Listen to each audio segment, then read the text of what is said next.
প্রিয় দর্শক, আগামীকাল কলকাতায় ঐতিহাসিক পদসভা হতে চলেছে ওয়াকফ বিল বাতিলের দাবিতে। আইএসএফ চেয়ারম্যান নওশাদ সিদ্দিকীর ডাকে আগামীকাল পদসভা রয়েছে, আপনারা জানেন। তো সকলকে যাওয়ার জন্য আহ্বান করব। তার আগে নওশাদ সিদ্দিকী ভাইজান কি বার্তা দিলেন, চলুন আমরা শুনে আসি। জনৈক আইনজীবী আমাকে একটি নোটিশ পাঠিয়েছেন। তিনি বলেছেন 48 ঘন্টার মধ্যে যদি তার ক্লায়েন্টকে আমার বক্তব্য দ্বারা নাকি মিসলিড হয়েছে এই মর্মে বক্তব্য প্রত্যাহার, ক্লারিফিকেশন বা তার নোটিশের উত্তর না দিলে আমার বিরুদ্ধে আইনত ব্যবস্থা নেবে। আমি বলি 48 ঘন্টা কেন, 800 ঘন্টা কেন, আর 8 মিনিট কেন, আমি তার নোটিশের কোনো প্রতি উত্তর দেব না। আমার বক্তব্য যদি আইন বহির্ভূত হয়, আমার বক্তব্য যদি সংবিধান বহির্ভূত হয়, সিধে চলে যাক সে কোর্টে, আইনের মাধ্যমে তার সাথে আমার বোঝাপড়া হবে। আমাকে নোটিশ পাঠিয়ে কি ধমকানো চমকানো হচ্ছে?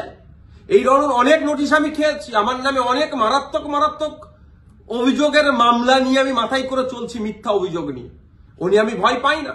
কেউ যদি মনে করেন নওশাদ সিদ্দিকীকে এই নোটিশ পাঠিয়ে ধমকাবো চমকাবো বসিয়ে দেব, আমি তাতে আমি ভয় পাবো না, আমি চমকেও যাব না। কারণ আমার অনেক দেখা হয়ে গেছে এইগুলো। কারণ আমি বলে যাই, আর কাকতলীয় ভাবে বলছি না, এটা বাস্তবিক হয়েছে।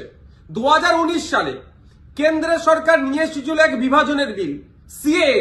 যখন আমার বড় ভাইজান পিরজাদা আব্বাস সিদ্দিকীর নেতৃত্বে সারা বাংলায় যখন বিজেপির বিরুদ্ধে আন্দোলন আমরা সংগঠিত করেছিলাম, ওই সময় গভীর রাত্রে আমাদের বাড়িতে পুলিশের দ্বারা হামলা চালানো হয়েছিল। সেই রাত্রে আমি সুপ্রিম কোর্টে এসেছিলাম, তারপরের দিনে মামলা করব বিজেপির বিরুদ্ধে, কেন্দ্র সরকারের বিরুদ্ধে। আর এখন আমরা যখন এই ওয়াকফ সংশোধনের বিরুদ্ধে মাঠে ময়দানে গণতান্ত্রিক প্রক্রিয়ায় লড়াইয়ের বার্তা দিচ্ছি এবং আইনি লড়াই করবে বলে তার প্রস্তুতি নিচ্ছি, আমাদের বাড়িতে নোটিশ চলে আসলো। নোটিশ আসুক, 100 বার নোটিশ আসুক, এতে আমি ভয় পাই না। কিন্তু এটুকু আমি বাংলার মানুষকে জানিয়ে রাখতে চাই যে যারা প্রতিনিয়ত মুসলিমদের বিরুদ্ধে কথা বলছে, মাদ্রাসা নিয়ে কথা বলছে, মসজিদ নিয়ে কথা বলছে, কোরআন শরীফ নিয়ে কথা বলছে, তাদের বিরুদ্ধে নোটিশ যাচ্ছে না কেন, তাদের বিরুদ্ধে আইনত ব্যবস্থা গ্রহণ করছে না কেন? এরা তৃণমূলের মুসলিম বিধায়কদেরকে বিধানসভা থেকে চাংতলা করে রাস্তায় ফেলে দেবো বললেও তাদের বিরুদ্ধে আইনত ব্যবস্থা গ্রহণ করছে না, নোটিশ পাঠাচ্ছে না। আর নওশাদ সিদ্দিকীর কাছে নোটিশ পাঠিয়ে দিচ্ছে। ঠিক আছে, আইনি লড়াই আমি লড়ে নেব। আমার আইনের যারা বিশেষজ্ঞ আছে, সম্মানীয় বিকাশ রঞ্জন ভট্টাচার্য স্যার এবং সম্মানীয় শামীম দ্বারা কথা বলেছি, তারা আমাকে বলেছে তো আপনার কাজ হচ্ছে রাজনৈতিক লড়াই লড়ে যাওয়া, বাকি আইনি দিকটা আমরা বুঝে নেব। সুতরাং আইনি লড়াই কোর্টে আমিও বুঝে নেব। কিন্তু আমার প্রশ্ন, যারা প্রতিনিয়ত মুসলিম সম্প্রদায়কে, মাদ্রাসা মসজিদকে আক্রমণ করছে, বিষ উগলাচ্ছে, তাদের বক্তব্যতে হিন্দু মুসলমানের মধ্যে যে সম্প্রীতি, যে ঐক্য বাংলায় বিনষ্ট হতে পারে, তাদের বিরুদ্ধে কটা নোটিশ করা হয়েছে, তাদের কজনের বিরুদ্ধে আইনত ব্যবস্থা গ্রহণ করা হয়েছে, বাংলার মানুষ একটা জানবেন, আমিও জানতে চাইছি। শুধু তাই নয়, আমাদের রাজ্য সরকারকে, আমাদের রাজ্য সরকারের যিনি প্রধান মমতা ব্যানার্জি মহাশয়াকে একটা বক্তব্য শুনেছিলাম, কি জঙ্গি যোগ না কি বলে দেখে দিয়েছিল, তখনও চুপ করেছিল। আর নওশাদ সিদ্দিকীর বিরুদ্ধে নোটিশ, ওই নোটিশ পাঠিয়ে আমাকে কেউ ভয় পাওয়াতে পারবে না। বিজেপির এই ওয়াকফ আন্দোলনের বিরুদ্ধে, সংশোধনী যে নিয়ে এসেছে ওয়াকফ, এর বিরুদ্ধে আন্দোলন জারি থাকবে। এই অসাংবিধানিক, অগণতান্ত্রিক এরা যুক্তরাষ্ট্রীয় পরিকাঠামোকে ভেঙে দেওয়ার যে সংশোধনী নিয়ে এসছে, এর বিরুদ্ধে লড়াই জারি থাকবে। যখন আমাকে খোঁচা দিয়েছে, আমি কয়েকটা প্রশ্ন বাংলার মানুষের কাছে তুলে ধরতে চাইছি এবং সর্বোপরি তৃণমূল কংগ্রেসের কাছেও তুলে ধরতে চাইছি, এর উত্তর দিতে হবে। আমরা জানতে পেরেছি বেশ কয়েকজন এমপি পার্লামেন্টে অনুপস্থিত ছিল, তাদের বিরুদ্ধে তৃণমূল কংগ্রেস দলগতভাবে কি ব্যবস্থা গ্রহণ করছে, কি নোটিশ পাঠাচ্ছে, কি শোকজ করছে, তাদের বিরুদ্ধে কি অ্যাকশন নেবে, সেটাও পাবলিক ডোমিনে দিতে হবে এবং কি নিচ্ছে সেটাও যেন জানানো হয়। দ্বিতীয় হচ্ছে, যারা পার্লামেন্টে উপস্থিত ছিলেন, টোটাল আমরা যতটুকু জানা আছে, পার্লামেন্টে দুটো কক্ষ মিলিয়ে, লোকসভা রাজ্যসভা মিলিয়ে তৃণমূল কংগ্রেসের এমপির সংখ্যা প্রায় 42টি। এই 42 জনের মধ্যে কতজন ভোটাভুটিতে অংশগ্রহণ করেছে এবং যারা ভোটাভুটিতে অংশগ্রহণ করেছে কতজন ওয়াকফ সংশোধনী বিলের বিরুদ্ধে ভোট দিয়েছে না অন্য কোথাও ভোট দিয়েছে, সেটাও পাবলিক ডোমিনে পাবলিশ করা হোক। অর্থাৎ জনগণের সামনে তুলে ধরো, তাহলে দুধকে দুধ পানিকে পানি হবে। নালে এই ধরনের ঘটনা ঘটতে পারে যে উপস্থিত ছিল ভোট দানের সময় এই ওয়াকফ সংশোধনীর পক্ষে বিরুদ্ধে না ভোট দিয়ে বিজেপিকে সুবিধা করার জন্য তাদের পক্ষে ভোট দিয়ে দিতেও পারে, বিশ্বাস নেই এদেরকে আমার।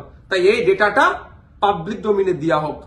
আর 3 নম্বর যেটা, যে 2021 সালে এমএলএ বিধানসভা নির্বাচনের সময় বলেছিল বিজেপিকে আটকাতে হবে, ভোটটা আমাদের দিন তৃণমূল কংগ্রেস। যারা আজকের দিনে এমএলএ তারা বক্তব্য দিতে গিয়ে বলেছিল যে বিজেপির বিরুদ্ধে লড়াই করতে গেলে ওনাকে জিতাতে হবে। ওনাকে জিতিয়েছেন, এখন লড়াই করবে না বিজেপির বিরুদ্ধে, না ঘরে ঢুকে চুপ করে বসে থাকবে? লড়াইটা কেমন ভাবে হবে? গণতান্ত্রিক প্রক্রিয়ায় মাঠে ময়দানে নেবে, আন্দোলন সংগঠিত করতে হবে, আর একটা গণতান্ত্রিক প্রক্রিয়ায় আইনের সহযোগিতা নিতে হবে। এই যে বিজেপি ওয়াকফ সংশোধনী বিল নিয়ে এসেছে, এটাকে প্রত্যাহার করার দুটো রাস্তা। একটা হচ্ছে জনগণের চাপ সৃষ্টি করে, যেটা সংখ্যালঘুদের উপরে যে দমনপীড়ন হচ্ছে, ভারতবর্ষের পশ্চিম বাংলায় সংখ্যাগুরু মানুষদেরকে দায়িত্ব নিতে হবে। এই সংখ্যালঘুদের উপরে যে দমনপীড়ন নেমে আসছে সেটাকে প্রোটেক্ট কিভাবে করবে, অর্থাৎ মাঠে ময়দানে সংখ্যালঘু থেকে শুরু করে সংখ্যাগুরুরা মিলে আন্দোলন সংগঠিত করবে, জনপ্রতিনিধিদেরকে সামনে রেখে সাথে নিয়ে একটা দিক। আর একটা হচ্ছে সুপ্রিম কোর্টের দ্বারস্থ হয়ে আইনের মাধ্যমে এই যে নতুন আইন তৈরি করতে চলেছে, এই আইনটাকে রদ করা। এখন আমার বলার বিষয়, পশ্চিমবাংলায় 200-র অধিক তৃণমূল কংগ্রেসের বিধায়ক আছে।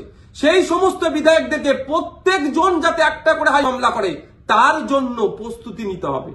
এবার আমি এটা তৃণমূল কংগ্রেসের সুপ্রিমোকে বলছি, তৃণমূল কংগ্রেসের দলকে বলছি এবং সাধারণ ভোটারদেরকে বলছি। ভোটের সময় কিন্তু এই সমস্ত এমএলএ গুলো প্রার্থী ছিল, তারা বলেছিল বিজেপির বিরুদ্ধে লড়াই করবে। আজকে বিজেপির বিরুদ্ধে লড়াই দেখানোর জায়গা হচ্ছে মামলা করতে হবে। এদের 42 জন রাজ্যসভা লোকসভা মিলিয়ে এমপি আছে, 42 আর এই প্রায় 220টা মতো, 250-র অধিক মামলা কিন্তু তৃণমূল কংগ্রেসকে করতে হবে। তার পয়েন্ট অনুযায়ী আমি বলে দিচ্ছি, এইটা চাপ তৈরি করতে হবে।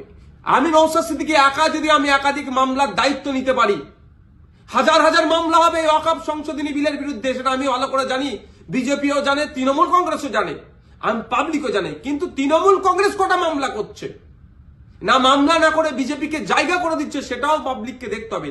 ভোটার যারা ভোট দিয়েছিলেন 2021 সালে, যারা ভোট দেননি তৃণমূল কংগ্রেসকেও, কিন্তু আপনার জনপ্রতিনিধি যারা এলাকায় আছে তাদের কাছে তুলুন আওয়াজ যে আপনাদেরকে মামলা করতে হবে।